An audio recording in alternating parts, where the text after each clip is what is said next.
हे ईश्वरा सर्वांना चांगली बुद्धी दे, आरोग्य दे, सर्वांना सुखात आनंदात ऐश्वर्यात ठेव. सर्वांचं भलं कर, कल्याण कर, रक्षण कर आणि तुझे गोड नाम मुखात अखंड राहू दे. सद्गुरुनाथ महाराज की जय. सद्गुरु पैमावली मातोश्री यांना प्रथम कृतज्ञपूर्वक वंदन. आणि आपण सर्व सद्भक्त सत्श्रोते सर्वांना आदरपूर्वक नमस्कार. आपण जे चिंतन करीत आलेलो आहोत ते म्हणजेच परमार्थ. आणि हा परमार्थाच्या नावाखाली बरेच समाज आणि गैरसमज समाजामध्ये असल्यामुळे हे गैरसमज दूर करून खऱ्या अर्थाने आपला परमार्थ आपल्याला सिद्ध करायचा आहे. जीवनाचा जो परमार्थ आहे तो आपल्याला व्यवस्थित समजून घेऊन केला तर त्याला त्या जीवनाचं सार्थक आहे. नाहीतर जगामध्ये प्रपंचासाठी लोक परमार्थ करतात, पण खरं म्हणजे परमार्थासाठी प्रपंच करायचं असतं. म्हणजे इथे आपल्या जीवनात सगळ्या चांगल्या गोष्टी घडाव्यात, की देव प्रसन्न व्हावा किंवा ऐश्वर्य मिळावं, प्रपंचाच्या ज्या ज्या सुखसोयी आहेत त्या मिळाव्यात असं प्रत्येक माणसाला वाटतं. आणि ते साध्य करण्यासाठी जगातली बहुतांशी माणसं परमार्थ करत असतात, लोक करत असतात. म्हणजे याच सुखसोयी किंवा मनाचं स्वास्थ्य मिळण्यासाठी प्रपंचामध्ये आपल्याला महत्त्वाचा भाग सांगितला की सुखसोयी मिळवणं आणि मनाचं स्वास्थ्य. म्हणजे सुखस्वास्थ्य आणि सुखसोयी अशा दोन गोष्टी मिळवण्यासाठी प्रपंच करावा लागतो. आणि शांती सुख अनुभवण्यासाठी मिळवायचा नसतो, तो अनुभवावा लागतो. आणि त्या अनुभूतीसाठी परमार्थ आपल्याला सिद्ध करायचं असतं. आणि म्हणून सर्वसाधारण समजतात तो परमार्थ नव्हे तर खरा परमार्थ कुठे आहे हे पहिलं लक्षात आलं तर त्या परमार्थाला काही अर्थ असतो. नाहीतर सगळं परमार्थाच्या नावाखाली खेळच मांडल्यासारखं आपल्याला दिसतो. आणि म्हणून परमार्थ म्हटल्यानंतर सर्वात सोपं म्हणजे शुद्ध परमार्थ असं जे आपण म्हणतो त्यावेळेला आपल्या मनाचं शुद्धीकरण करणं म्हणजे परमार्थ. की मन जोपर्यंत शुद्ध होत नाही तोपर्यंत परमार्थ सिद्ध होत नाही. आता मन शुद्ध व्हायचं म्हणजे नेमकं काय हा दुसरा प्रश्न येतो. तर मन शुद्ध करायचं म्हणजे आपल्या ठिकाणी जो आपला अहंकार आहे तो बाजूला करावा लागतो. एक प्रश्न आपल्याला एक पडतील बघा. प्रॅक्टिकली आपल्याला जर गोष्टी समजल्या तर नेमका परमार्थ आपण नेमका काय कशासाठी करायचं ते आपल्या लक्षात येतं. की आपला अहंकार दूर करायचं म्हणजे नेमकं काय तर अहंकाराची दोन रूप आहेत, एक स्थूल अहंकार आणि एक सूक्ष्म अहंकार. स्थूल अहंकार म्हणजे लोक उद्धटपणे बोलतात, कोणातरी अपमान करतात, स्वतःची सत्ता गाजवण्याचा प्रयत्न करतात, दबंग असं आपण म्हणतो ना हिंदीमध्ये पिक्चर आहे दबंग गायचं. ते म्हणजे सगळं अहंकाराचं दर्शन असतं. तो असतो स्थूल अहंकार. भांडण तंटे विंटे सगळं या स्थूल अहंकाराचं रूप. वादविवाद लढाया या सगळ्या गोष्टी स्थूल अहंकाराच्या. आणि सूक्ष्म अहंकार म्हणजे स्थूल अहंकाराचा बेस सूक्ष्म अहंकार आहे. आणि हा सूक्ष्म अहंकार म्हणजे प्रत्येकाला मी देह आहे हे 100% सत्य वाटतं. 100% तुम्हाला सांगितलं तू कोण आहेस तर मी देह आहे. देह म्हणजे देहाला ठेवलेलं नाव म्हणजे मी. प्रत्येक आपलं नाव सांगतो ना, तू कोण आहेस तर मी अमुक नावाचं आहे असं पटकन बोलून जातो. आणि त्यामागे आपल्याला ठिकाणी जो घट्ट भाव असतो की हे नाव म्हणजे हे देहाचं रूप म्हणजे मी, म्हणजे देह म्हणजे मी. आणि ह्या देह मी म्हणजे देहभाव त्यालाच अहमभाव म्हणतात. आणि त्या अहमभावाचा विस्तार म्हणजे मीपणा असतो आणि मीपणातून आपण सगळे जीवन जगत असतो. आता हा जो मीपणा किंवा अहमभाव हेच दूर करायचं आहे. मूळ परमार्थामध्ये मनाचं शुद्धीकरण करायचं असेल तर आपला अहमभाव दूर करायचा आहे. लोक म्हणतात परमार्थ ही देवाची प्राप्ती करण्यासाठी आहे. परमार्थातून देवाची प्राप्ती होत नाही. लक्षात घ्या काय म्हणतात. पण अहंकार गेल्याशिवाय दिव्यत्वाची अनुभूती येत नाही. म्हणजे अहंकार गेला तुका म्हणे देव झाला असं तुकाराम महाराज ते सत्य आहे की मला देवाची अनुभूती आली असं जर एखादा माणूस सांगत असेल आणि परत अहंभावाने काहीतरी बडबड करत असेल तर त्याला ती त्याची कल्पना आहे किंवा भ्रमिष्टपणा आहे हे आपण लक्षात घेता येईल. आणि म्हणून मनाचं शुद्धीकरण हे अहंकार दूर करण्यात आहे. आणि अहंकार म्हणजे मी देह आहे हा जो अहमभाव आहे आपल्या ठिकाणी तो अहमभाव निघून गेला पाहिजे. हा अहमभाव आपल्याला काढता येणार नाही. महत्वाचं लक्षात आहे की आपण म्हणून अहमभाव काढून बाजूला ठेवता येतो का तसा अहमभाव बाजूला काढता येत नाही. जशी आपली त्वचा या देहाला चिकटलेली आहे तसाच अहमभाव आपल्याच मनाला चिकटलेला आहे. किंबहुना इथे परत लक्षात ठेवायचं हा देह आहे आणि देहातून जाणणारी जी शक्ती जे जाणणं चालू आहे आपल्याकडे ते जाणणारं तत्व ते जाणणारं तत्व स्वतःला मी देह समजते म्हणजे अहमभाव धारण करते तेव्हाच ते जाणणारं तत्व मनरूपाने प्रवाहित होतं. एक एक पॉईंट जर आपण लक्षात की आपण माझ्या मनाला वाटतं मी असं करावं माझ्या मला वाटतं ते तसं करावं असं जेव्हा आपण म्हणत असतो त्यावेळेला हे मन म्हणजे देहभावातून जीवन जगणारी ही जाणणारी शक्ती आहे. ती देहभावातून जीवन जगायला लागते की त्याला मन म्हणतात. आणि एकदा जर हे मन पण जर बाजूला झालं म्हणजे देहभाव बाजूला झाला तर ती जी शक्ती आहे की जाणणारी शक्ती आहे तीच शुद्ध होते आणि ती दिव्य होते. आणि अशा दिव्य जाणीवेला दिव्यत्वाची अनुभूती येते. ही दिव्यत्वाची अनुभूती येणं म्हणजेच परमार्थाचं सिद्धता आहे. खरा परमार्थ सिद्ध कधी होईल जेव्हा आपल्याच ठिकाणी ही जाणणारी शक्ती म्हणजे ज्याला आपण जाणीव म्हणतो कारण जाणीव शब्द लक्षात येत नाही म्हणून आपण पुन्हा पुन्हा तो शब्द समजून देण्याचा प्रयत्न करतो की जाणणं जे आपल्याकडे दिवस रात्र चालू आहे हे जाणणं अशुद्ध आहे. अशुद्ध का की जसं आपल्या डोळ्यासमोर जर हिरवा चष्मा आपण लावला तर डोळ्याला सगळं काही दिसेल ते हिरवं दिसेल कारण हिरवेपणातून आपण पाहतो. तसं आपण म्हणून जे जाणणारं तत्व ते जाणणारी शक्ती आहोत म्हणजे जाणीव आहोत. ही जाणीव देहभावाच्या चष्म्यातून पाहत असते देहभावातून चष्म्यातून कार्य करत असते म्हणून ती अशुद्ध आहे. म्हणून ती अशुद्ध असल्यामुळे तिला दिव्यत्वाची अनुभूती येत नाही. महत्व दिव्यत्वाची अनुभूती का येत नाही असा तो प्रश्न आहे. तर त्यासाठीच येतो की जसं पूर्वी घर शेणाने शेण लावण्याचं पसरलं ना घरामध्ये सगळं स्वच्छता करायची म्हणजे शेण लावायची आणि त्या शेणाच्या हाताने जर तुम्ही आणखीन काही स्वच्छ करायला गेलं तर काय होईल सगळं शेण लागेल. तसं देहभावातून आपण कोणती कृती करायला गेलो त्या देहभावाच्या अंगानेच आपण जीवन जगत असल्यामुळे आपलं जगणं सगळं आनंदाचं होत नाही. म्हणजे जो आता आपण जो आनंद म्हणतो सर्वसाधारणपणे तो आनंद नेमकं काय आहे पहिले लक्षात घ्या. या सगळ्या गोष्टी आपल्याला सर्व गोष्टी हे आनंदासाठी चाललेले आहेत. माणूस जन्माला आला तो आनंद अनुभवण्यासाठी सुख अनुभवण्यासाठी शब्द लक्षात घ्या सुख मिळवण्यासाठी नाही.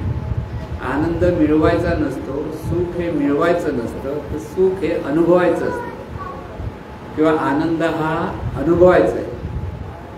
आणि हा जो आनंद अनुभवायचा आहे तो प्रत्यक्ष आपल्याला ते कळत नसल्यामुळे एखादी वस्तू मला मिळाली की मला आनंद होतो असं जे मला वाटतं ते मी त्या आनंदाचं खऱ्या आनंदाचं प्रतिबिंब पाहतो.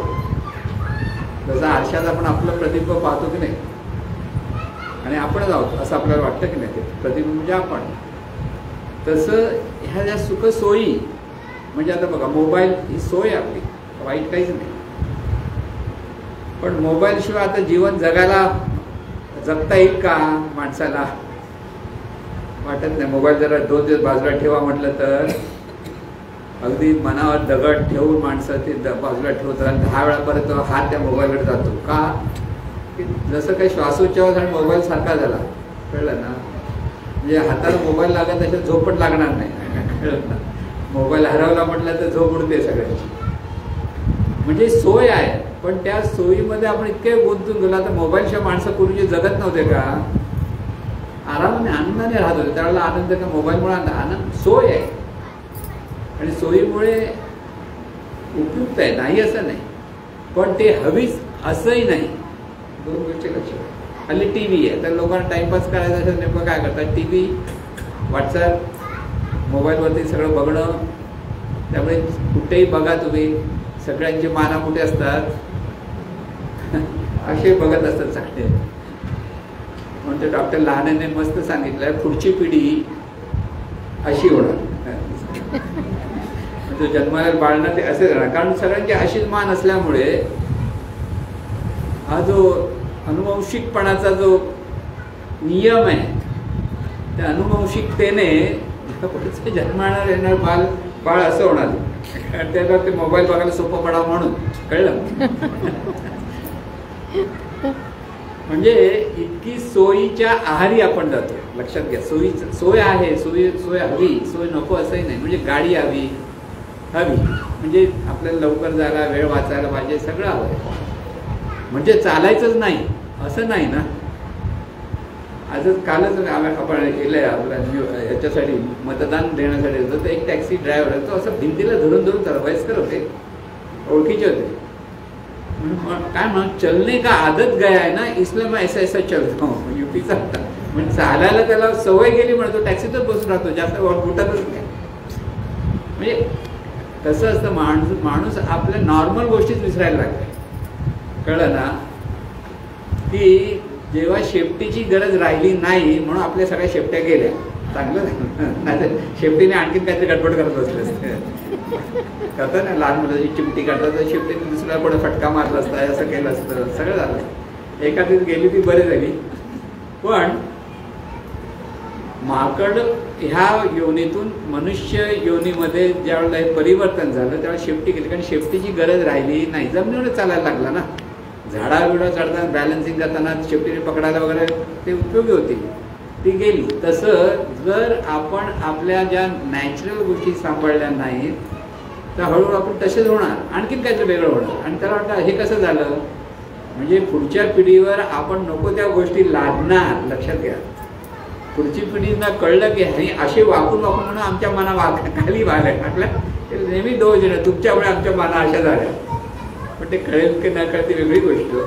म्हणून सोय हवी, पण सोयीचा अतिरेक नको. लक्षात घ्या, TV हवा चांगल्या गोष्टीसाठी हवा, हरकत नाही. YouTube हवं, चांगल्या गोष्टी समजण्यासाठी चांगल्या आहे, पण त्याला काहीतरी मर्यादा घालता आल्या पाहिजे. त्या मर्यादा आपण न घातल्यामुळे बऱ्याच वेळेला बाजूला बसून सुद्धा माणसं एकमेकाशी बोलत नाही.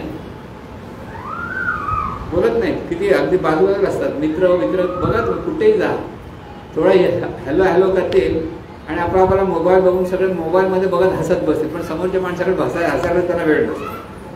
म्हणजे ह्या गोष्टीतून आपण एक लक्षात ठेवायचं आहे की सोयीमुळे सोय होते आणि सुख सोय म्हणतो.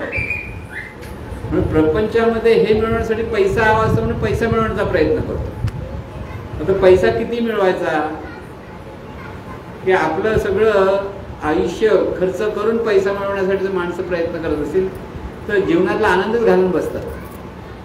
काही लोक कामासाठी 16 तास 18 तास काम करतात. आता हे मोठमोठे बिझनेसमॅन सांगतात नाही 16 तास काम केलं कारण त्यांचा धंदा चालायला पाहिजे म्हणून. अरे माणसाने आपलं आयुष्य आनंदाने जगण्यासाठी तुम्ही 8 तास केलं तेवढंच भरपूर आहे. पण पूर्वीच्या वैज्ञानिकांनी व्यवस्थित विचार करून 8 तास काम करणं, बाकीचे 16 तास तुम्ही तुमच्या स्वतःसाठी जीवन जगा. आनंदाने जीवन जगण्यासाठी खूप आवश्यक आहे. पण आज तेही गेलं.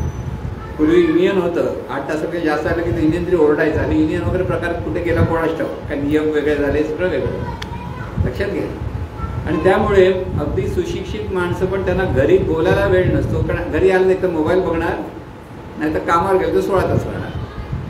म्हणजे ही जी आपली जी जीवन जगण्याची पद्धत आहे ती फार चुकीची व्हायला लागली. म्हणून प्रपंचामध्ये पैसा हवा, सुखसोयी हव्यात आणि मनाचं स्वास्थ्य हवं, हे बरोबर आहे, नको असं नाही. पण त्याला मर्यादा, आणि ही मर्यादा कशामुळे होऊ शकते तर शांती सुख म्हणजे नेमकं काय कळेल त्यावेळेला ह्या सर्व गोष्टींना मर्यादित आपण ठेवू शकू. नाही तर आज मर्यादित आपण ठेवू शकणार नाही. थोड्या दिवसांनी आपण म्हणू ज्या नवीन नवीन रोबोज तयार होतील, ते रोबोज आपल्याला सत्ता गाजवण्याचे दिवस येतील. ते आपल्याला सत्ता गाजवतील. त्यांचं डोका आपणच त्याला निर्माण करतो, तेच आपल्याला सत्ता गाजवणार आहेत. असा एक पिक्चर पूर्वी येऊन गेला होता की माणसाचं काही चालत नव्हतं, ह्या मशिनरीज त्याच्यावर सत्ता गाजवतं. आणि त्यासाठी तो विचार इतकी इकडून तिकडून धावत पळते की ही जी आज जो प्रकार सगळा चाललेला आहे, आता AI आलं तर ते जेव्हा आलं त्यावेळेला त्याच्यातून आणखीन वेगळ्या वेगळ्या गोष्टी निर्माण होणार आहेत. आणि त्याच्यातून म्हणजे जितकं संशोधन चांगलं होतं आहे, जितके विज्ञान प्रगतिशील होत आहे, तितकं शांती सुखाला बाधा निर्माण होणार आहे जर त्याच्यावर मर्यादा घालता आल्या नाही तर.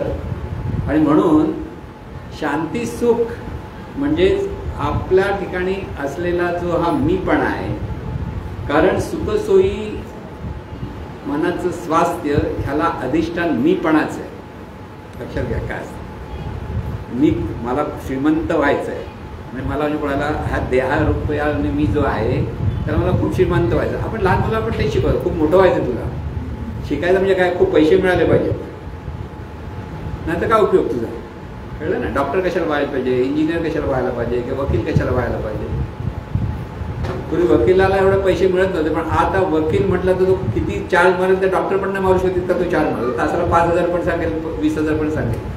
तुम्हाला काही तुम्ही अडलेले असतात तुम्ही देऊन मोकळे होतात.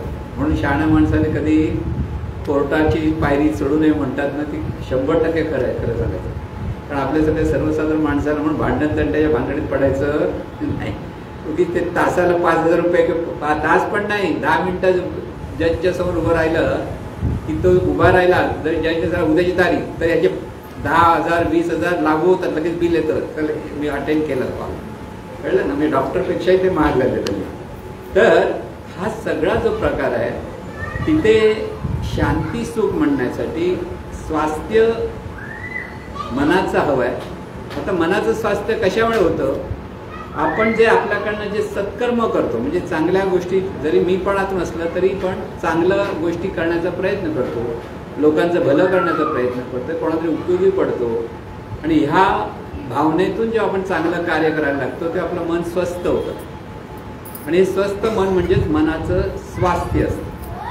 म्हणून स्वस्थ मनासाठी पुण्याई लागते, म्हणजे सत्कर्मातून पुण्याई प्राप्त होते. प्रापंचिक पैसा मिळवण्याच्या कार्यातून पैसा मिळेल व्यावहारिक दृष्टीने, व्यावहारिक प्रयत्न करून. पण शांती सुख हे मिळवायचं नसतं. तर शांती सुख आपल्याच ठिकाणी कसं आहे त्याचा हा अनुभव घ्यायचा असतो. म्हणून सुखसोयी आणि मनाचं स्वास्थ्य ही आनंदाची प्रतिबिंब आहेत. पण खरं सुख किंवा खरी शांती ही आपणच आपल्याला अनुभवण्यात आहे.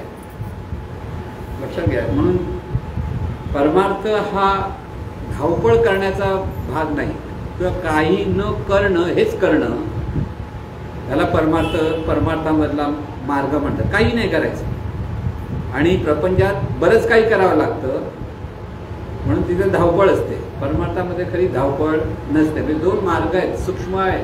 परमार्थ हा आपल्या मनाचा संबंध येतो आणि प्रपंचामध्ये देहाच्याद्वारे कार्य करण्याचा संबंध आहे. म्हणून देहाच्याद्वारे आपण जे कार्य करायचा प्रयत्न सतत करतो आणि थकतो किंवा निराश होतो, दुःखी होतो, मनासारख्या सगळ्या गोष्टी नाही मिळाल्या तर फार त्रास होतो आपल्याला. ह्या सगळ्या गोष्टी आपण पाहतो कारण आपल्याला नेमकं हे शांती सुख म्हणजे काय हे कळत नाही. म्हणून जगामध्ये आज माणसं अस्वस्थ आहेत. जगामध्ये खूप टेन्शन आहे म्हणतो, जगामध्ये ह्या स्पर्धा आहेत, जगामध्ये एकमेकावर कुरघोडी करण्याचा प्रकार पाहतो. सगळीकडे आहे, असं काही नाही फक्त आपल्या भारतात आहे की जगातल्या प्रत्येक ठिकाणी एकमेकावर कुरघोडी करणं, एकमेकाशी स्पर्धा करणं, एकमेकावर सत्ता गाजवणं आणि त्याच्यातून आपण काहीतरी मोठे आहे दाखवणं, हे सगळं अहंकाराचं प्रदर्शन आहे. म्हणजे अहंकारात म्हणून जगात देव भरलेला आहे का? जगात देव नाही भरला आहे, जगात हा अहंकार भरलेला आहे. म्हणजे महाराज म्हणतात की हे जी निर्मिती झाली तिथे देव नाही आहे, तर तिथे जीव आहे. सगळं जीव म्हणजे अहंकारातून हे सगळं जीवन चाललेलं आहे. आणि म्हणून हा अहंकार जगातला घालवायचा कसा ह्याचा विचार करत बसू नका, कारण तो इतका सोपा. कारण आपलाच अहंकार घालवायला आपल्याला इतके त्रास होतोय, जेव्हा घालवायचा प्रयत्न करू तेव्हा कळतं. खरं हा अभ्यास जेव्हा करायला लागू त्यावेळेला कळतं अरे बापरे एवढा अहंकार चिकट आहे की जाता जात नाही. किती वेळा आपण प्रयत्न करू तितक्या वेळा तो आतून परत वर येतच असतो. म्हणून हा जो जीवभाव वर येतो, तो जीवभाव बाजूला करण्यासाठी जे करायचं आहे त्याला म्हणतात परमार्थ. आता हा जीवभाव बाजूला करता आला पाहिजे, पण बाजूला होत नाही. दोन्ही वेळा प्रयत्न खूप करावे लागतात. कारण आपण ज्यावेळी ही जाणीव म्हणून म्हणतो तेव्हा ते बहिर्मन आणि अंतर्मन ह्या दोन अंगाने कार्यरत असते. आणि हे अंतर्मन जे आहे म्हणजे मूळ स्वरूप आपलं, ह्या अंतर्मनात देहभाव आहे म्हणजे अहंकार आहे. म्हणून मनाने बहिर्मनातून जाणीवपूर्वक जरी आपण म्हटलं की नाही मला अहंकार नको, हे नको, ते नको, मी चांगला वागणार, सगळं वागणार, सगळं ठरवतं, पण क्षणामध्ये जर कोणतंही काम करत असताना ते आपण अहंकारानेच करत असतो हे आपल्या लक्षात येईल. आणि म्हणून हा अहंकार घालवण्यासाठी आधी आपल्याकडे अहंकार आहे हे व्यवस्थित समजून घ्या. आपण जर जगात दुसऱ्याला अहंकार आहे, तो अहंकारी आहे, तो अहंकारी आहे असं दुसऱ्यांकडे बोटं दाखवत असतो आपण. पण ह्या जगामध्ये प्रत्येक माणूस अहंकारी आहे. जन्माला येतो प्रत्येक जण अहंकारातून जन्माला येतो. म्हणजे परमेश्वरची निर्मितीच तशी आहे. तुम्ही हे कशासाठी? विविधतेसाठी. जर अहंकार नसता तर ते विविधता निर्माण झाली नसती. कळलं? म्हणजे परमेश्वराच्या बुद्धीचं आणि आपल्या बुद्धीची तुलना करायला जायचं नाही. आपली बुद्धी एवढीशी, ते ब्रह्मांड ज्याच्यात निर्माण झालंय ती बुद्धी म्हणजे ती प्रज्ञा म्हणतो आपण, दिव्य प्रज्ञा म्हणतो. त्याला बुद्धी हा शब्द पण तोकडा आहे. त्या दिव्य प्रज्ञेतून जे जे झालंय ते अचूकच आहे. पण ज्यावेळेला आपल्याला अहंकार दूर करायचा प्रयत्न करतो ना, अहंकार जात नाही, त्यावेळेला म्हणतो ह्या परमेश्वराने अहंकार निर्माणच का केला, या भानगडी कशाला केल्या? अहंकाराला दोष म्हणजे परमेश्वराला दोष द्यायचा प्रयत्न करतो आपण. तिथे विविधतेसाठी जर सगळ्या जन्मताच आपण ईश्वरच आहोत, चैतन्य स्वरूपच आहोत हे जर प्रत्येकाला वाटलं असतं तर सगळेजण आपल्या गपचूप बसले असते, काहीच कळलं नसतं आणि काहीच त्याला विविधता आलीच नसती. कळलं ना? आणि त्यामुळे इथे ज्या विविधतेसाठी अहंकार जन्माला आला, म्हणजे माणूस जन्माला म्हणजे अहंकारातून जन्माला येतो. पण हा अहंकार दूर करून आपली प्रगती साधण्यासाठी मानवी देह आहे आणि त्यासाठी परमार्थ आहे. म्हणजे कोडं घातलं आपलं जीवनाचं. कोडं काय घातलं? मी देह आहे ह्याच्यामध्ये गुंतवलं आणि त्या गुंत्यामध्ये अडकता अडकता ज्यावेळेला तो हैराण होतो त्यावेळेला मग सद्गुरूरूपी तीच ईश्वरी शक्ती त्यांना मदत करायला येते की त्या कोड्यातून त्या गुंत्यातून सोडवायचा प्रयत्न करते आणि मग सांगतं की तुझं अडकतंय कुठे. आपण अहंकार तसाच ठेवतो आणि बाकीच्या गोष्टी दुरुस्त करण्याचा प्रयत्न करतो आणि त्यामुळे त्या बऱ्याच गोष्टी दुरुस्त करता येत नाही. थोड्या वेळासाठी बरं वाटतं, बरं वाटत नाही. मग चमत्कार धमत्कार सगळे जे लोक बघतात की याला सिद्धी आहे त्याला सिद्धी आहे, ह्याच्यातून आपण आपला अहंकार दूर करू शकत नाही. जर एखाद्याला चांगली सिद्धी आहे त्याला म्हणत बाबा माझा तो अहंकार दूर कर, बाकी काय करू नकोस. पण जो सिद्धी आहे तो स्वतःचा अहंकार दूर करू शकत नाही, तर तुमचा अहंकार कसा दूर करतो? ज्यावेळेस सिद्धी म्हटलं की मी हे करू शकतो हे जे मला वाटतं तो अहंकार असतो. म्हणून सिद्धीच्या मागे लागू नका असं जे संत सांगतात ते त्यासाठी असतं. आधीच असलेला अहंकार तो कमी करायचा आहे, तो सिद्धीच्या मागे लागून तो अहंकार वाढायला लागतात. मला ही सिद्धी आली, मला ती सिद्धी आली. म्हणून एकदा रामकृष्ण परमहंसाकडे एक त्यांच्याकडे पूर्वी आलेला माणूस होता, थोडे दिवस शिष्यत्व नंतर तो गुल झाला होता, पुढे गेला माहिती नाही. बऱ्याच वर्षांनी त्यांच्याकडे आला, म्हणजे 12-13 वर्षानंतर आला आणि तो आल्यानंतर त्यांनी त्यांना नमस्कार केला आणि त्यांना म्हटलं तुम्ही ओळखलं का मला? तर म्हणाले लक्षात नाही आला. म्हणजे तुमच्याकडे मी शिष्यत्व घेतलं होतं, पण नंतर मी परत पुढचा अभ्यास करायला मी तपश्चर्या करायला निघून गेलो. बरं मग काय झालं? मला आता सिद्धी आली आहे. काय सिद्धी आली आहे? मी पाण्यावर चालू शकतो. असं चांगलं आहे म्हणाले. रामकृष्ण परमहंस होते, ते काही बोलले नाही, चांगलं आहे. तिथे नदीच होती ना, ते त्या नदीच्या किनारीच आहे त्यांचा तो आश्रम, तिथे राहायचं तिथे. तर तिथे ते म्हणत चला, म्हणजे ह्याला परत सिद्धी दाखवायची हौस होती ना, मग आला होता ते दाखवण्यासाठी आला. तर तुम्ही काय मी काय म्हणून दाखवा, म्हणजे माझ्याकडे सिद्धी आहे, तुम्ही चालू शकता. नाही मी नाही चालू शकत म्हणाली पाण्यात. ते म्हणा मी नाही चालू शकत. रामकृष्ण परत मला नाही चालता येणार पाण्यात, बुडणार नाही तसं. नाही मी दाखवतो बघा चला. मग चल, तो खरोखर पाण्यात चालत चालत पलीकडे गेला आणि उभा राहिला. रामकृष्ण परमहंसाने 2 टक्का, त्यावेळेला 2 आणे म्हणायचे ना, 2 आणे त्या होडीवाल्याला दिले. होडीत बसले, पलीकडे गेले. त्यामुळे बघा मी एवढी सिद्धी, म्हणजे तुला सिद्धीसाठी 12 वर्ष हे करायला लागतं नदी ओलांडण्यासाठी. मी 2 आणेत नाणेत नदी ओलांड. लक्षात घ्या, म्हणजे सिद्धीचा अहंकार जो असतो त्या अहंकाराने अहंकार दूर होत नाही, तो अहंकार वाढतो. म्हणून आपल्याला एकच सिद्धी हवी आहे. एकच सिद्धी काय? स्वरूप सिद्धी. या स्वरूप सिद्धीमध्ये सगळं येतं. परमार्थ पूर्ण सिद्ध करण्यासाठी ही स्वरूप सिद्धी प्राप्त झाली पाहिजे, हे पहिले लक्षात घ्या.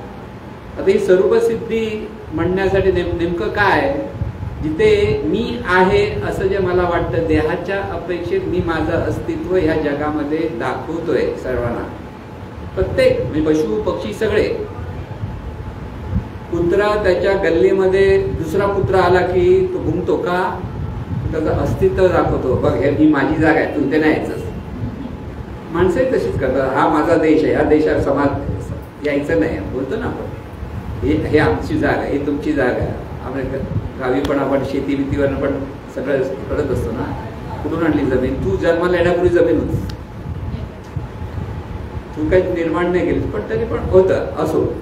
तर इथे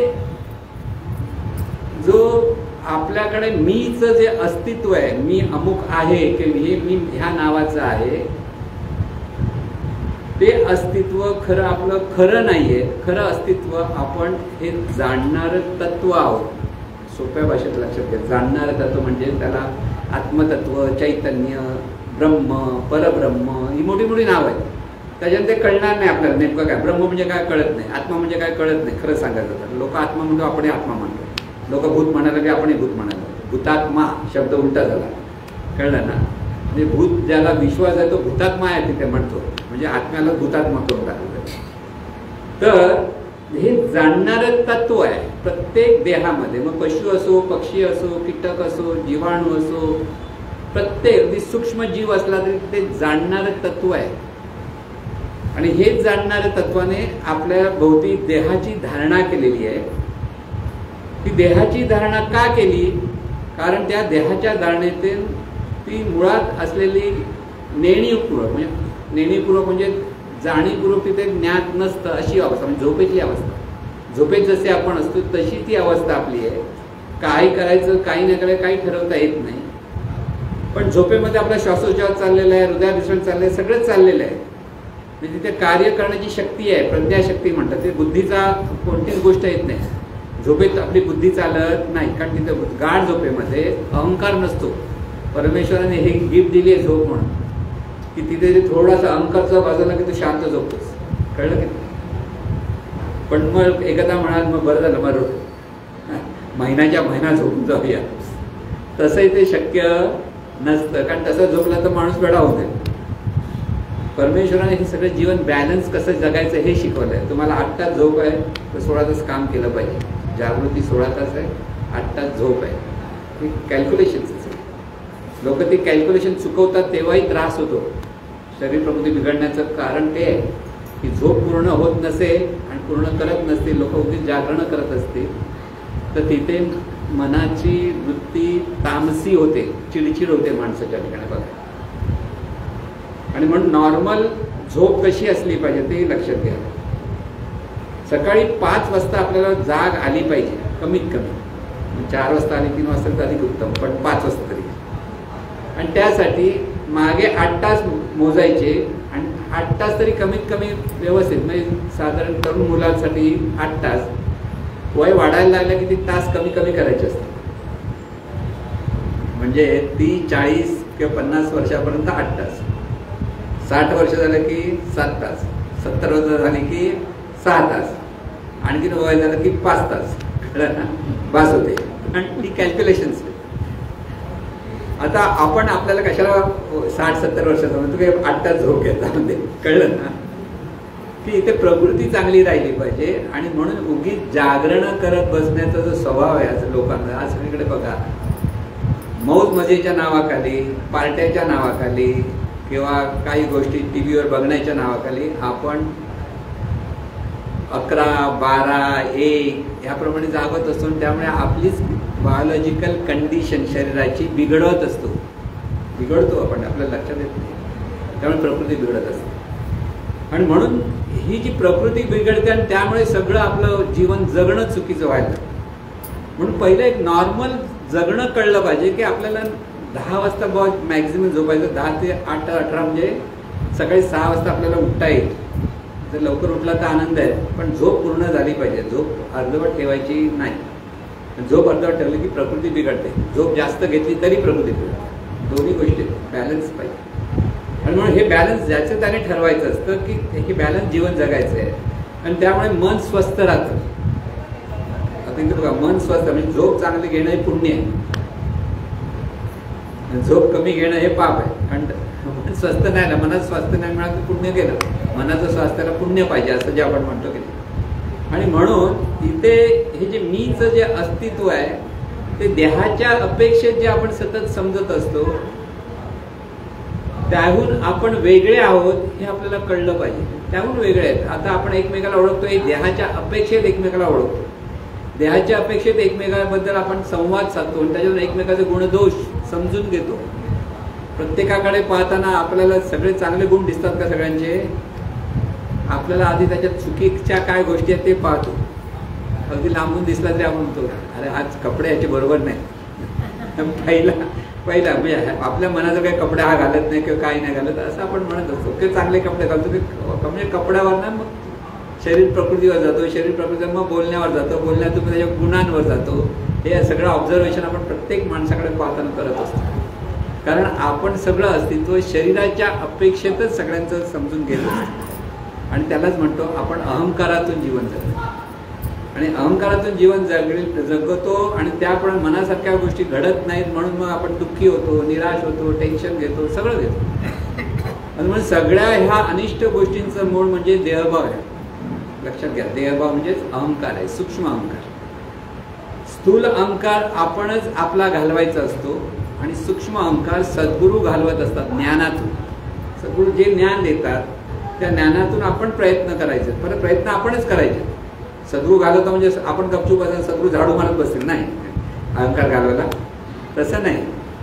ते जे ज्ञान देतात त्या ज्ञानातून आपण प्रयत्न करत आपला सूक्ष्म अहंकार घालवायचा आहे. म्हणजे आपल्याला आपलं जे खरं अस्तित्व आहे ते समजून घ्यायचं. आणि ते अस्तित्व समजून घेण्याचीच मोठी अडचण असते आपल्याला. ते कारण इतकं सूक्ष्म असं ते ज्ञान असल्यामुळे ते पटकन समजत नाही. सद्गुरू अगदी स्पष्ट सांगत असतात पण ते समोरच्या शिष्याला किंवा समोरच्या व्यक्तीला कळत नाही. आणि त्यामुळे बऱ्याच वेळेला तुम्ही काय सांगता आमच्या डोक्यानं जातं म्हणणारे लोक आहेत की अशा पद्धतीने विचारलं काय लोकांच्या डोक्यानं जातं समजतच नाही. पण इथे हेच पाहायचं आहे आपल्याला की देहाच्या अपेक्षेत जे आपण आपलं स्वतःचं अस्तित्व 100% सत्य समजतो ते खरं म्हणजे जसा आपल्याकडे हिमनग असतात, हिमनगाचा वरचा भाग किती दिसतो आणि खाली पाण्याखाली किती मोठा भाग असतो तशी आपली अवस्था आहे. कारण हे शरीराच्या अपेक्षेत जे आपलं अस्तित्व आहे त्या हिमनगासारखं वरचा जो भाग आहे तितकं म्हणजे 1/3 2/3 जो भाग आहे ते खरं आपलं अस्तित्व ज्याच्यावर हे शरीराचं अस्तित्व आहे त्या अस्तित्वाचा मागावा आपल्याला घ्यावा लागतो. त्या अस्तित्वाचा शोध आपल्याच ठिकाणी आपण करायचा असतो आणि त्यासाठी परमार्थ आहे. परमार्थ म्हणतो तो खरा अर्थ समजून घ्या. इथे बाह्य गोष्टी करायची कोणतीच गोष्ट नाही. बाह्य गोष्टी प्रपंचाच्या नावाने आपण करतो ते चालू शकतं पण परमार्थाच्या नावाखाली बाह्यांगाने ज्या सगळ्या गोष्टी करतो आपण, म्हणजे तिथे रथवैकल्य झाली, उपास तपास झाला, किंवा देवपूजा केली, मोठमोठ्या पूजा घातल्या, मोठमोठे उत्सव केले, मोठमोठी मंदिरं बांधली, तिथे लोक म्हणतात तो परमार्थ आहे. तो परमार्थ नाही. तिथे त्याच्या मनाच्या ठिकाणी उलट अहंकार वाटतो. मी हे करून दाखवलं, मी ते केलं असं माणूस सांगत असतो. आणि त्याचं ते अस्तित्व देहाच्या अपेक्षेतच तो सांगतो. आणि देहाच्या अपेक्षेत सांगत असल्यामुळे त्याला तो अहंकारातून जीवन जगतो हे कळेल लक्षात. आणि म्हणून इथे जे आपलं जे अस्तित्व आहे ते अस्तित्व म्हणजे हे जे जाणणारं तत्व आहे ते आपलं अस्तित्व आहे. पहिली स्टेप ते लक्षात घ्या. शरीर हे अस्तित्व ह्या जाणणाऱ्या तत्वाच्या सोयीसाठी आहे. शरीर हे यंत्र आहे किंवा अशी एक ही सुंदर व्यवस्था आहे, दिव्य व्यवस्था आहे की त्याच्यातून हे जाणणारं तत्व कार्य करतं. म्हणजे जसा माणूस एखाद्या गाडीमध्ये बसतो, ड्रायव्हिंग करतो, गाडी सुंदर आहे, कोणतरी मर्सिडीज वगैरे गाडी आहे म्हणा, सुंदर गाडी आहे, आतमध्ये असतो तो माणूस असतो. मर्सिडीज गाडी आपोआप चालत नाही, तिला चालवायला हा माणूस जसं चालेल तशी ती गाडी त्या दिशेने जाते. तसं हे शरीराची गाडी आहे आणि त्यामध्ये जो ड्रायव्हर आहे ते जाणणारं तत्व आहे. म्हणून ह्या जाणणाऱ्या तत्वाने आपला हा जीवन प्रवास कसा चालायचा आहे हे त्याला कळलं पाहिजे. तिथे जर त्याला ते नियम कळले नाही तर तो ऍक्सिडेंट करतो, कुठे ना फुकत बसतो, म्हणजे कुठे ना कुठे अपघात करत बसतो आणि कुठेतरी दुःख निर्माण करत बसतो. म्हणून इथे जे जाणणारं तत्व आहे ते आपलं अस्तित्व. ह्या जाणणाऱ्या तत्वाला आत्मा म्हणतात, ब्रह्म म्हणतात, परब्रह्म म्हणतात. हे सगळं त्याला दिलेलं नाव आहे. म्हणून ही जी जाणणारं तत्व त्याला सोपा म्हणजे जाणीव हा शब्द आवडला, पण तो खरा प्रचलित शब्द नसल्यामुळे लोकांच्या डोक्यात शिरत नाही. मन शब्द कळतो, पण मन म्हटलं की ती अशुद्ध जाणीव आहे त्याला मन म्हणतो. म्हणजे देहभावातून जीवन जगते त्याला आपण मन म्हणतो. आणि जेव्हा मनाच्या ठिकाणी दिव्यत्वाचा प्रभाव निर्माण होतो तेव्हा ती जाणीव असते, म्हणजे शुद्ध जाणीव.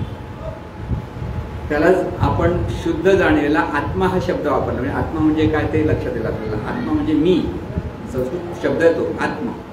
आत्म म्हणजे मी, आत्मप्रेम, आत्मत्याग, आत्मविश्वास हे सगळे शब्द मीच्या अपेक्षेत असतात.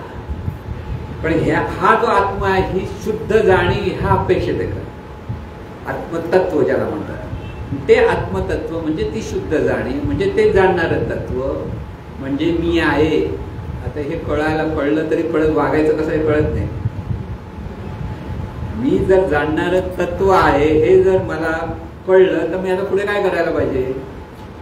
हे जाणणारं तत्व देहाच्या अपेक्षेत वागत नाही, पण देहाच्या द्वारे वागतं. लक्षात घ्या. देहाशिवाय त्याला जाणीवपूर्वक बोलता येत नाही, जाणीवपूर्वक विचार करता येत नाही, जाणीवपूर्वक जीवन जगता येणार नाही. देह आहे म्हणून तो जगतो. म्हणून देहाबद्दल कृतज्ञता असायलाच हवी. म्हणून देहाला वाईट बोलणं हे पापात्मक ठरतं आणि त्यामुळे आपल्या जीवनात वाईट घटना घडतात. परत लक्षात घ्या. आरोग्य बिघडेल, निर्णय रोग लागतात, सगळं जे आपण म्हणतो ते आपण देहाला उगीच नावं ठेवतो म्हणून. देह आहे म्हणून हे सगळं ज्ञान आपल्याला कळतंय. मनुष्य देह आहे म्हणून आपण विचार करू शकतो. या ज्ञानाचा विचार करता येतो आणि हे ज्ञान आत्मसात करण्याचा प्रयत्न करत असतो. म्हणून हा जो शुद्ध परमार्थ हा ह्या जाणणाऱ्या तत्वाला अनुभवण्यात आहे. आता जाणणाऱ्या तत्व अनुभवायचं कसं. खरं म्हणजे आपण त्या जाणणाऱ्या तत्वाच्या द्वारे जीवन जगतो तरी आपल्याला ते कळत नाही. आपण हे असं जगतो कसं. आपल्याला वाटतं मी देह आहे हेच आपण, त्याच्याशिवाय आपण जगणार कसे असा प्रश्न पडतो. कारण आपली ही सवय लागलेली. अंतर्मन हा सवयीचा गुलाम असल्यामुळे अंतर्मनामध्ये ही सवय आहे की मी अमुक आहे, याद्वारेच मी जीवन जगणार किंवा त्याद्वारेच मला सगळं हवं नको सगळं चाललेलं असतं. पण मी देह आहे हा संकुचितपणा आहे आणि ही जाणीव व्यापक आहे. एका क्षणात तुम्ही चंद्र पाहू शकता, देह नाही पाहत. या जाणीवेकडे एवढी शक्ती ती चंद्रापर्यंत पोहोचते आणि परत येते. आपण पाहतो म्हणजे नेमकं काय करतो. समोरच्या असतात मी तुम्हाला पाहतो म्हणजे इथून ह्या डोळ्यातून ही दृष्टी त्या प्रकाशाच्या द्वारे तुमच्यापर्यंत पोहोचते, तुमच्या शरीराला व्यापते आणि परत ते ज्ञान घेऊन येते. आणि तेव्हा मला कळतं हा माणूस आहे, हा माणूस आहे. म्हणजे इतक्या क्षणात आपल्याकडे ही गोष्ट होत असते. इतकी समर्थ अशी जाणीव आहे, शक्तिशाली आहे. चंद्रापर्यंत ती पोहोचू शकते. चंद्र किती लांब आहे. आपल्या मनामध्ये साठवलेल्या लहानपणीच्या घटना आपण क्षणात आठवू शकतो. लहानपणी आपण ह्या शाळेत जात होतो, हे सर होते की यांच्यावर असं झालं, त्याच्यावर असं झालं, हे सगळं कसं आठवतं? हे सगळं जाणीवेचं सामर्थ्य आहे. म्हणजे हे शरीराचं सामर्थ्य नाही. शरीर हे यंत्र आहे, ते दिव्य आहे, पण त्याच्याबद्दल कृतज्ञता ठेवायची आहे. पण आहे ती आपलं हे जीवन आहे, हे जे जीवन जगणं जे चाललंय हे ह्या जाणीवेच्या द्वारे चाललंय. म्हणून ह्या जाणीवेला शुद्ध करणं, कारण ती या जाणीवेमध्ये आज मीपणा आहे, जीवपणा आहे किंवा अहंकार आहे, या तिन्ही गोष्टी एकाच लेवलच्या आहेत. तसं बघायला गेलं थोडासा फरक आहे, पण तो आपल्याला दूर करता आला पाहिजे. म्हणून आहे कोण आहे, तर मी आहे असं वाटतं का? मी नाही. मी म्हणणारी ही जाणीव आहे. मी जाणीव आहे म्हणायचं नाही. महाराज म्हणे अहम ब्रह्मास्मी, म्हणजे मी ब्रह्म आहे असं म्हणणं पण चुकीचं. कारण भावातून मी म्हणतो मी ब्रह्म आहे. लक्षात मी म्हणा, मी देहातून मी जो आहे ना, मी ब्रह्म आहे, तो अहंकार आहे. तर हे जे जाणणारं तत्व जे ब्रह्म आहे ते मी म्हणतं तर बरोबर आहे. बघा शब्दाचे कसे फेरफार होतात त्यामुळे ते आपल्याला लक्षात येईल की अहंकार कुठे असतं कुठे नसतं. म्हणून इथे अहंकार गेला तुका म्हणे देव झाला, हे तुकाराम महाराजांच्या अपेक्षेत बरोबर आहे. त्यांनी काही थापा नाही मारले, पण आपण तसं म्हणू शकणार नाही. कारण आपला अहंकार घालवण्याचा आपल्याला भरपूर प्रयत्न करावा लागतो आणि ते करण्यासाठी विशिष्ट साधना करावी लागते. म्हणून ह्यासाठी श्रवण, वाचन, मनन, चिंतन, निजध्यास, साधना, निरीक्षण, परीक्षण, ह्या सगळ्या साधना आपल्याला करायला पाहिजे. सतत मी कोण आहे हा विचार स्वतःला देत राहा. कोण आहे म्हणण्यापेक्षा मी म्हणणारं हे जाणणारं तत्व आहे ते दिव्य आहे. कारण क्षणात ते चंद्रापर्यंत पोहोचू शकतं, क्षणात ते कुठेतरी लांबच्या गोष्टीचं सहजपणे स्मरण करू शकतं. त्यामुळे इतकी प्रचंड शक्ती असते. ह्या शक्तीने स्वतःला देहापुटी संकुचित का ठेवायचं?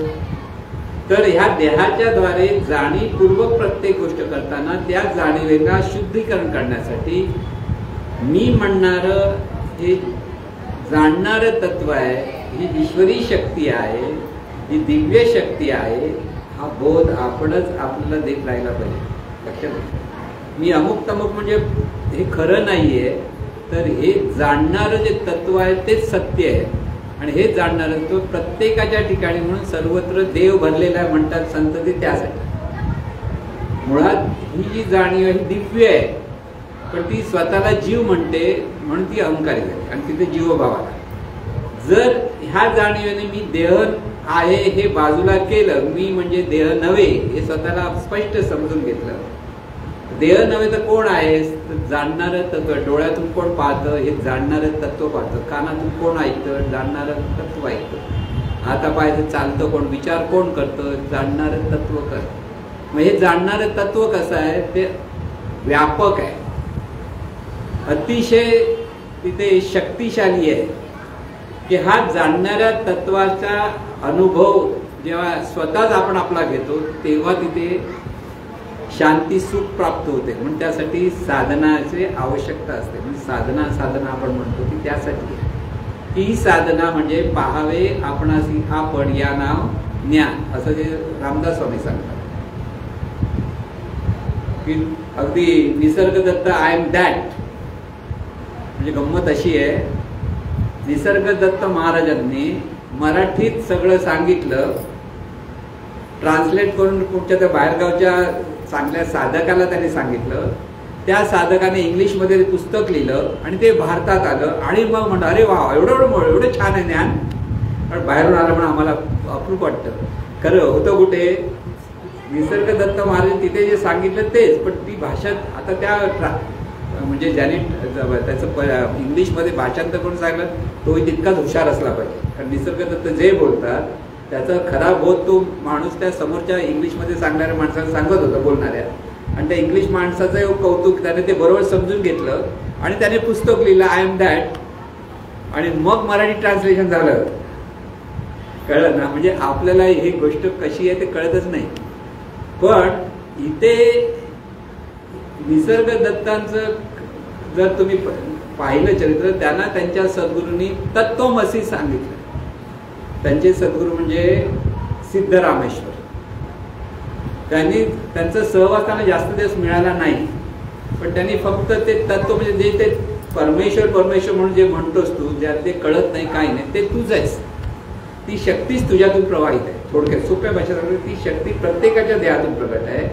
तेवढं त्यांनी पकडलं आणि त्यांचं चिंतन करत बसले, अभ्यास करत बसले आणि त्याच्यातून त्यांच्या ठिकाणी ते ज्ञान प्रगट झालं.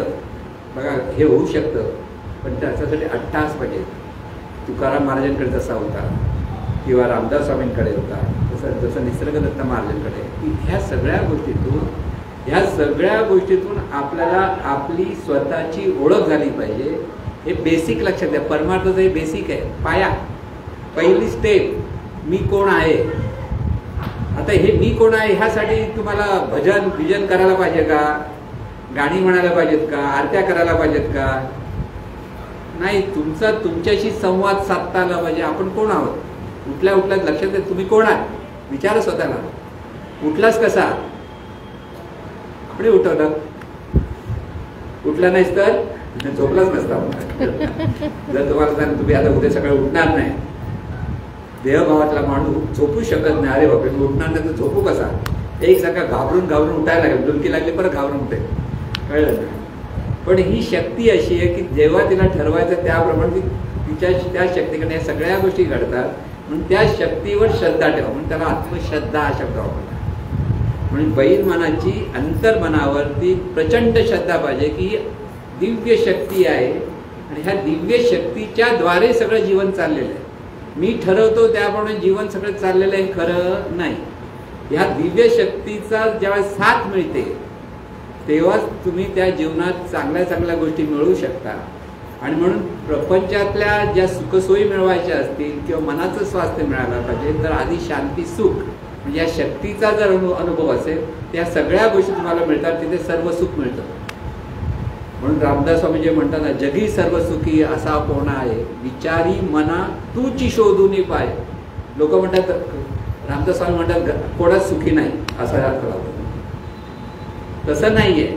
विचारी मनाला विचार आणि तूच तुला शोधून काढ, तेव्हा तू सर्व सुखी कसा आहेस ते तुला कळतं. आणि परमार्थामध्ये सर्व सुखी होण्यासाठी हा परमार्थाची कास धरायची आपल्याला. म्हणजे नेमकं आपल्याला हा शुद्ध परमार्थ कुठे हे कळलं पाहिजे. आतापर्यंत समज गैरसमज आपण भरपूर सांगितले, पण त्यात उगीच गोंधळ वाढायला नको. म्हणून आपल्याला नेमकं काय करायचं आहे, नेमकं हेच करायचं आहे की आपल्याला आपलं पाहणं सुधारलं पाहिजे. मी अमुक आहे म्हणून मी पाहतोय हे बाजूला करा. ही ईश्वरी शक्तीचं कार्य आहे म्हणून पहा. प्रत्येक कृती ईश्वरी शक्तीचं कार्य आहे म्हणून करता आलं पाहिजे, ते आपण करत नाही. आणि त्यामुळे मग आपल्याला निराशा येते की मनासारखं नाही घडलं, मनासारखं फळ नाही मिळालं, इथे दुःखी होतो. हे सगळं ईश्वराचं कार्य आहे. कारण तुम्ही आलात कुठून, आपलं कर्तृत्व काय, मागे पण म्हटलं 9 महिने आईच्या पोटात कर्तृत्व कसलं तुझं, कसा शरीर निर्माण झालं हेच कळत नाही आपल्याला. अजूनही माहिती आहे का आपलं शरीर कसं निर्माण झालं, पत्ता नाही. कारण ती शक्ती इतकी अद्भुत आहे. त्या शक्तीच्या जरी तू जन्माला आलास आणि त्या शक्तीच्या द्वारे तुझा श्वासोच्छ्वास चाललेला आहे, रक्ताभिसरण चाललंय, ह्या सगळ्या गोष्टी तिथे चालल्या आहेत. तिथे तुझं कर्तृत्व काय, ब्लड प्रेशर एवढंच पाहिजे. माहिती आहे, चांगलं सुदृढ माणूस त्याला कधीच माहीत नसतं. कधी वर खाली झालं की समजा तुझं प्रेशर वाढलं की तुझी शुगर वाढली, हे वर खाली होतं ते म्हणजे तिथे ती व्यवस्था बिघडायला लागली की कळतं आपल्याला. आणि म्हणून आपलं जीवन हे परमेश्वराचं जीवन आहे. म्हणजे ह्या अनंत चैतन्य स्वरूपाचं जीवन आहे. परमेश्वर म्हणताना सुद्धा कोणताही आकार तिथे येता कामा नाही. परत लक्षात ठेवा, अथांग सागर म्हणजे अथांग चैतन्य स्वरूप हा एकच शब्द इथे जवळपास पोहोचतो. आपण कोणतेच शब्द जवळपास पोहोचू शकत नाही किती वर्णन केलं तरी, कारण ते तत्वच वेगळं आहे की ते आपल्या जीवबुद्धीला आत्मसात करणं फार कठीण आहे. म्हणजे जीवबुद्धी दूर होईपर्यंत हे आत्मतत्व व्यवस्थित कळणार नाही. म्हणून सद्गुरूंना शरणागत होणं हे सर्वात सोपा मार्ग आहे. की सद्गुरू जे सांगतात त्याप्रमाणे आपल्याला करायचं आहे, त्याप्रमाणे प्रार्थना करायचं, हा शुद्ध परमार्थ तिथे सुरू होतो. मी माझ्या मनाने करेल, पुस्तकं वाचेल, ग्रंथ वाचेल, मला माहिती आहे, कळतं, काही कळणार नाही. तिथे खूप प्रयत्न करावे लागतील आणि बऱ्याच वर्षानंतर कळेल. अगदी कळणार नाही असंही म्हणता येत नाही. पण जर सोपं आहे मार्गदर्शकांना मार्गदर्शन घेणं, आणि त्याप्रमाणे मनापासून प्रयत्न करणं, तळमळीने प्रयत्न करणं. तळमळ लागली पाहिजे की मला माझं स्वरूप कळलं पाहिजे. एखाद्या आई वडिलांचा मुलगा, दत्तक घेतलेला मुलगा आहे आणि त्याला सांगले तुझे खरे आई वडील, मग त्याची तळमळ माझ्या खरे आई बाबा कोण आहे. तो त्याचे धावतो होता. नाटकं बिटकं आपण पुष्कळ बघितले, पिक्चर खरे आई बाबा शोधायला. तसं आपलं खरं स्वरूप जोपर्यंत समजण्याची तळमळ लागत नाही तोपर्यंत परमार्थाला सुरुवात होत नाही. म्हणून तळमळ पाहिजे. आता तो ब्रह्म जिज्ञासा असं जे सांगितलं की ती जिज्ञासा पाहिजे आणि त्यासाठी सद्गुरूप्रती शरणागती पाहिजे. सद्गुरू जे सांगतात त्याप्रमाणे करण्याची मनोवृत्ती पाहिजे. मी सगळं ते सांगतात त्यामुळे मला हे करायचं आहे साधनेच्या बाबतीत. आणि ते जसं जसं आपण करायला लागतो तसं तसं आपल्याला हा परमार्थ अवगत होतो. तो एका दिवसाचा भाग नाही. बरंच त्याला तपश्चर्याच करावी लागते. 12 वर्षाचं तप असतं. तपश्चर्या म्हणजे आग बी घेऊन बसायचं का चटके खायचे नाही. तर तिथे अभ्यास करावा लागतो 12 वर्ष कमीत कमी. आणखी कोणाचं किती वर्ष लागतील ज्याच्या त्याच्यावर अवलंबून असतात. फार थोडे निसर्गदत्त महाराजांचे 4 वर्षात किंवा ज्ञानेश्वर माऊली उपजिताचे ज्ञानी म्हणतात ते पटकन झाले. पूर्वजन्माचं सुकृत होतं म्हणून. आपल्या महाराजांचं पण पै महाराजांचं पण पूर्वजन्म सुकृत होतं म्हणून ते पटकन झालं त्यांच्याकडे. पण सगळ्यांना ते शक्य नाही. आपल्याला खूप अभ्यास केला पाहिजे आणि अभ्यासातून हा परमार्थ सिद्ध केला पाहिजे. नुसतं आम्ही महाराजांचं शिष्यत्व पत्करलं, अनुभव घेतला, आता महाराज सांगतात ते ऐकत नाही, बाकीच्या गोष्टी सगळ्या करतो. महाराजांचा साधना करा तेवढी नाही जमत आम्हाला. मग ग्रंथदिंडी ग्रंथदिंडी जातो, धावत पळत एकमेकाचे भांडण तंटे करत परत सगळं ग्रंथदिंडी करतो. अहंकार काय जात नाही आणि तिथं आपण अडकतो. तसं होता कामा नाही. लक्षात ठेवा. म्हणजे उगीच भरकटत जाऊ नका. आपल्याला आपला खरा परमार्थ कळला पाहिजे आणि हा परमार्थ सर्वांना कळो अशी सद्गुरूचरणी ईश्वरा सर्वांना चांगली बुद्धी दे, आरोग्य दे, सर्वांना सुखात आनंदात ऐश्वर्यात दे. सर्वांचं भलं कर, कल्याण कर, रक्षण कर आणि तुझे गोड नाम मुखात खंड राहू दे. सद्गुरुनाथ महाराज